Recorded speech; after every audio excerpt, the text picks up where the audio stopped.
All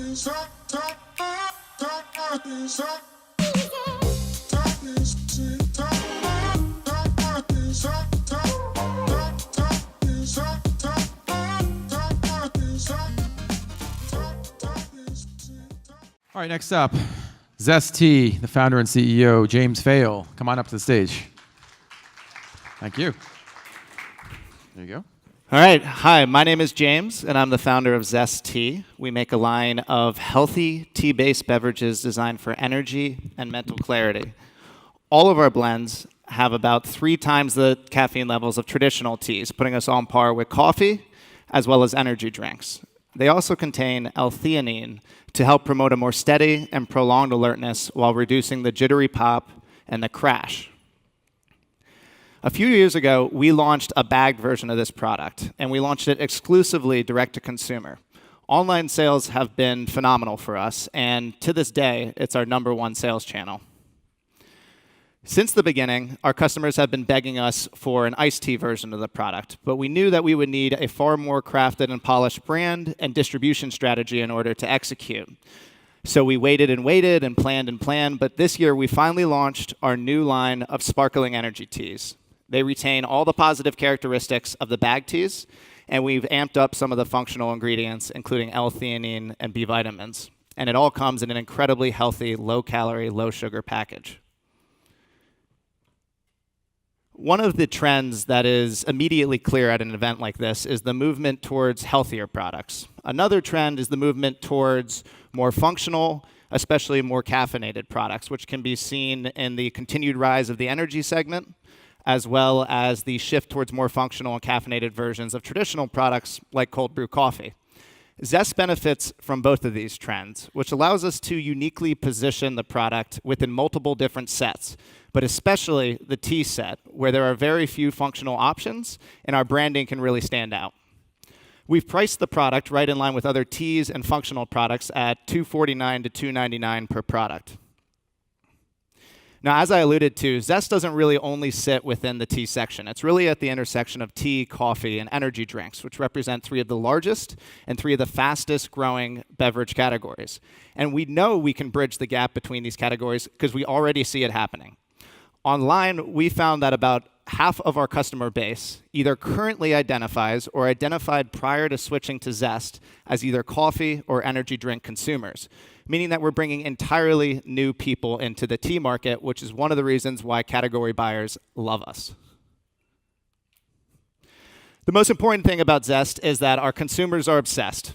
We've been reviewed thousands of times, retained an incredibly high average rating, and our customers come from a wide variety of backgrounds. We have students, we have doctors, we even have a company of soldiers that regularly reorder the product from Afghanistan. And they come to us for an equally wide number of reasons. There's the great flavors, obviously the energy, but among coffee and energy drink consumers, it's the lack of the jittery pop and the crash that drive them and keep them with Zest.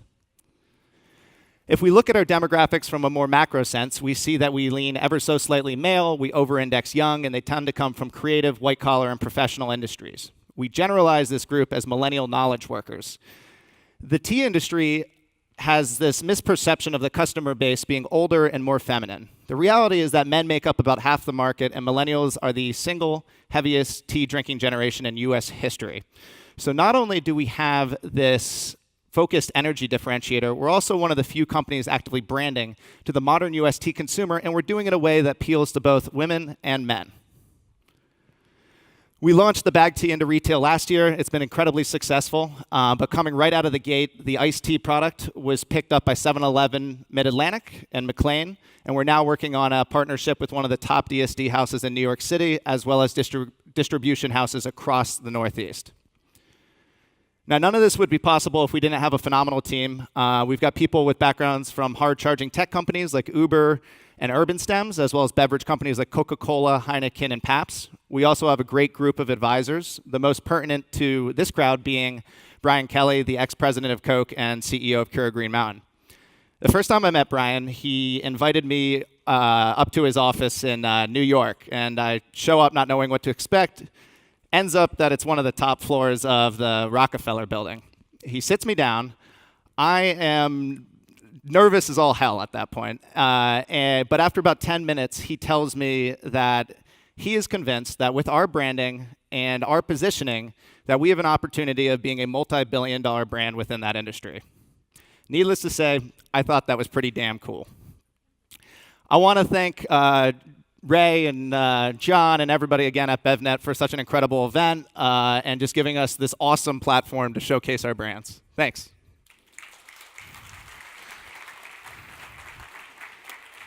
Well done. Thanks, man. All right, I think your slide said millennial smart workers. Is that right? Knowledge workers. Millennial knowledge You like that one? workers. Yes. We happen to have a judge who specializes in millennials, right, Vanessa? I'm sorry? Yeah, we happen to have a judge who specializes in millennials. Allegedly. Millennial knowledge workers is what James outlined as the target consumer for the brand. What do you think of that slide? What do you think of that opportunity? I thought that was an interesting niche demographic. I think obviously this is going to have a heavy millennial pull. It's definitely a fashion-forward, trend-forward, sexy can.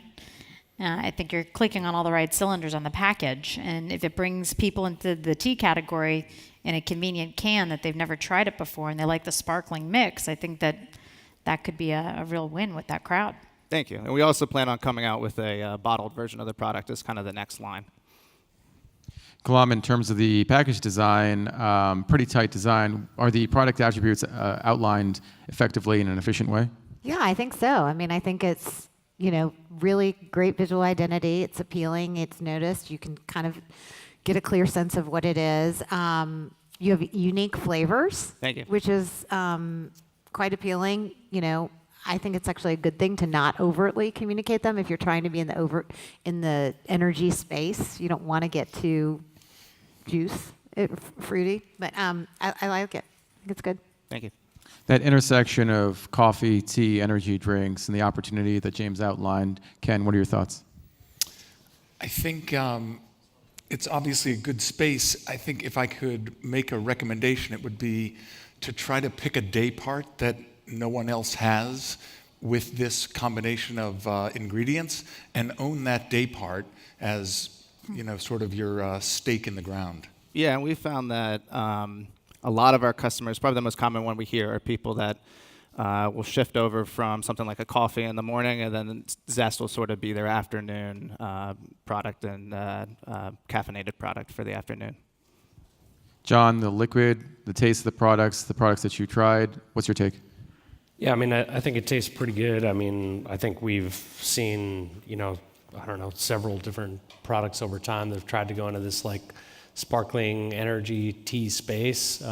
This one certainly, the flavor's clean to me, which is great. I don't know which other judge commented about it, but I do like that they're kind of unique flavors, so nicely done. What's your favorite? Geez, put me on the spot. I'm not sure which ones I was trying, honestly. I was going to say the chai one, probably. Chai's my favorite, yeah. Did you look at a sugar-free version? It's on the docket.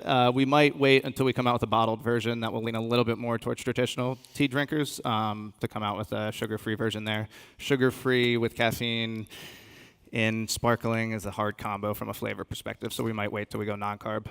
How about for tea drinkers that don't really want flavor, just a regular flavored, tea flavored, an unsweetened tea that was sparkling? Yeah, I think a black blend is a high possibility, or just a black tea with lemon, like a very Lipton-esque kind of flavor is something that we are interested in. But traditionally, we've gone for more kind of exciting flavors that helps us stand out a little bit more as we're kind of establishing ourselves. So we'll expand from there. All right, fantastic. Great stuff, James. Thank you. Appreciate it.